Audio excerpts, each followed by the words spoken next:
Let's give a warm welcome from Chevy Chase, Maryland, to Julia Gelfond.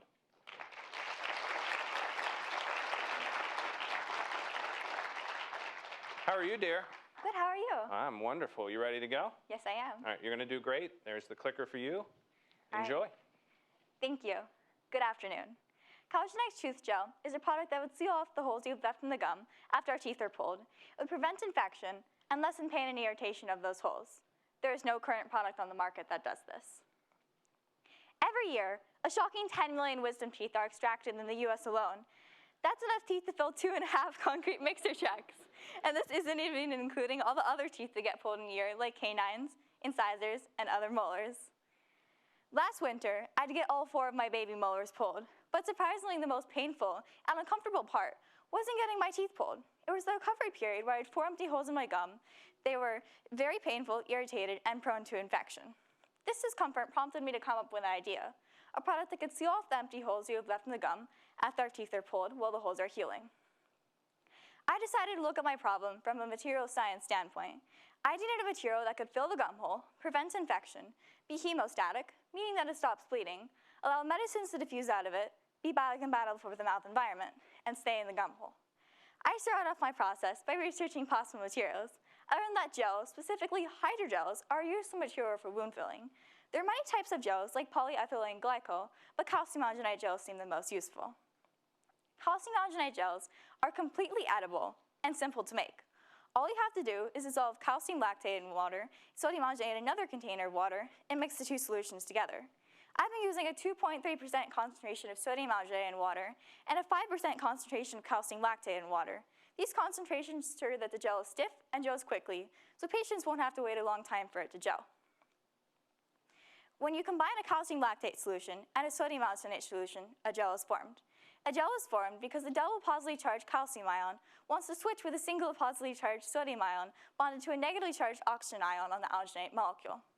Now, the alginate molecule is single positively charged from the double positively charged calcium ion bonded to it, so now it wants to bond to something negatively charged. So it bonds to another alginate molecule, not bonded to a calcium ion. Alginate is a polymer, so when it is cross-linked by the calcium ions, knots of the polymer chains are created. You can think of it kind of like a big ball of yarn, except the yarn is alginate, it's connected together by calcium ions, and filled with water. Also, alginate gels are really easy to shape. However, common ways of shaping them don't work for me. Instead, I've been sizing my gels by squeezing calcium lactate out of one side of a double syringe, sodium alginate out the other side of the syringe into the hole.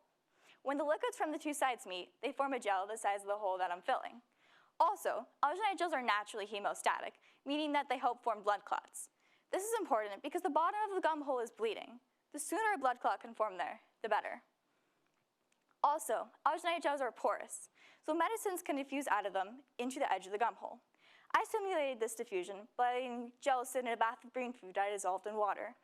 I looked at the greenness of the gel from the edge to the center, and I estimated the average distance diffused of the food dye by looking at the hue of the green food dye in the gel.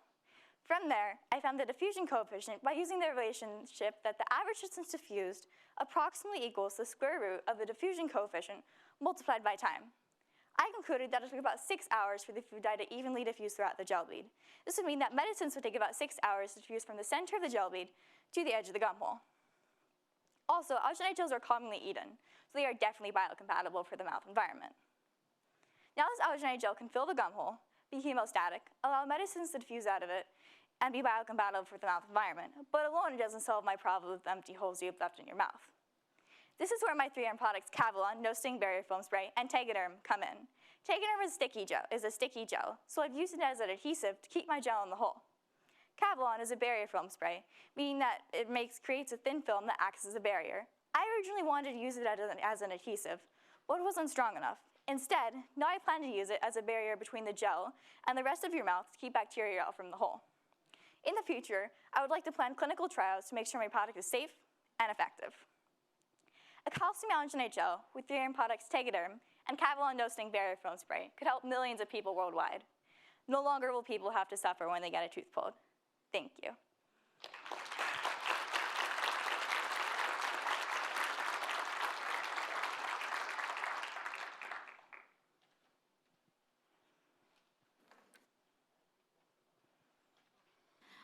First of all, awesome presentation. I really enjoyed it. So my question was, in the beginning, when you were starting out with coming up with your idea, how did you know that calcium lactate bonds to sodium alginate? So I did a little bit of research on the web. I looked up the science of molecular gastronomy, which is pretty much the same science, except it's used as food. And I learned about how the calcium ions bond to the alginate molecules, specifically the negatively charged oxygen ion off of one of the rings. Thank you, Julia. That was very nicely done. My question is, can you imagine other uses for this product that you've invented? It could potentially fill other wounds in like other areas that might be more sensitive. Specifically, it's for the mouth. Like there's wound management for like pretty much everywhere across the body except for the mouth. What keeps the gel sealed into the hole? Why doesn't it fall out over time? Well, the Tegaderm is going to keep it in there, and Kevlon, the barrier film spray, also keeps the gels in the hole. And you can see here the top gel staying in there. Also, the gel itself is fit to the size of the hole. Once it's in the hole, it doesn't really like to come out easily unless it's like yanked out by something. On that note, what's the removal process for this, and how will that accommodate teeth that are gradually growing in? So I don't actually know how the gum heals specifically, but I would like to know whether it heals and the gel pushes upwards, or if the gel has to dissolve slowly. So I was thinking is maybe I could put something into the middle of the gel that would dissolve it slowly, like a base or something like that. Slowly, as the hole heals, the gel gets smaller, and then it could just pop out, and you could swallow it. It would taste nothing, like nothing. What was the most difficult part of this process for you? Definitely finding an adhesive, because the mouth environment is very wet, and I didn't want to use too strong of an adhesive, so I needed an adhesive that could go in like a semi-wet environment, moist environment. It was very difficult, but I think Tegaderm might work for that. Awesome, thanks. So how long would the calcium alginate gel be in a patient's mouth, and would they be able to eat and drink regularly with it in there?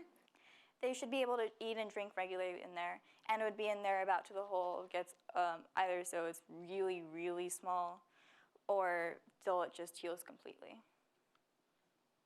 Julia, would you please explain about the medication diffusing out through the gel? What kind of medication is put into the socket after a tooth extraction or something like that that would need to diffuse out of there? So medicines like numbing medicines, because the hole is going to be really painful, so some kind of anesthetic or something like that.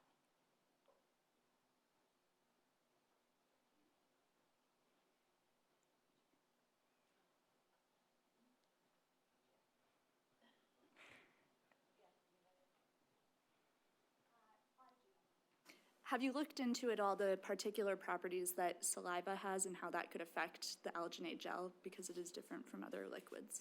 Yes, saliva is a little different. I actually did let the gel sit in a bath of spit. Yes, very gross.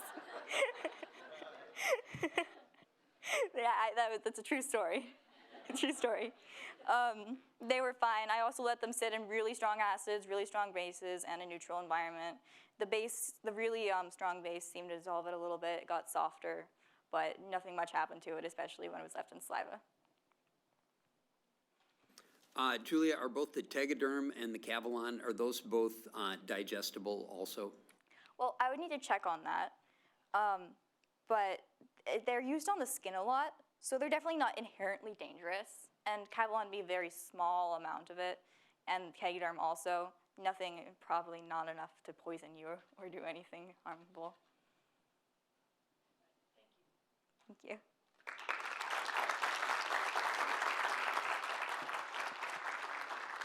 You did a wonderful job. Thank Feeling you. good? Yeah. I just got this wonderful picture too of like, you know, brother, sister, mom, dad coming into your room, and you have all these like cups lined up with spit and other things inside of them. It was actually very hard to put a lot of spit in there, so what I did is I had my brother help me. It was very, very gross. It was very Good collaboration, right? Yes. Everybody has their role. That sounds like a job I'd do. Nice job, Julia. Another round of applause for Julia.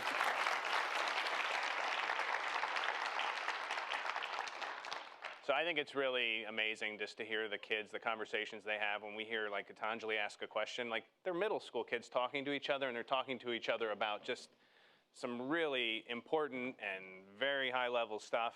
And I think those conversations are just models for other kids that, like, you know, to be cool is to be smart, and you guys just do an amazing job of inspiring us all.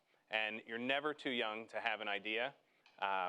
And I think with the right partner, like 3M, those ideas become reality. So they do that every day. Let's take a look. How do we keep the sun from making a house too hot? So I do fan on top of the house to blow the sun away. Just put some shades on that house. Get some sun blockers and block out the heat. You put a shield on it so then the rays will bounce off. Bingo. That's pretty cool. Cool. Cool. Cool. It takes big kid curiosity to help protect their future. We're on it. That's 3M Science applied to life.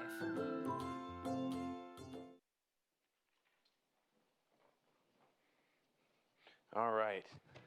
So I think we are ready for our next Young Scientist Challenge finalist. If you could all do me the honor of giving a warm welcome. You want to test it out real quick? Take a look, okay? Pretend he's not there right now. So where are our mentors at? Are they all spread out? Are they all sitting?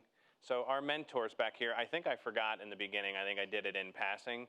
But for all of those of you that are here, we talked about they get paired up, our young scientists, with a mentor from 3M, and we didn't give you a proper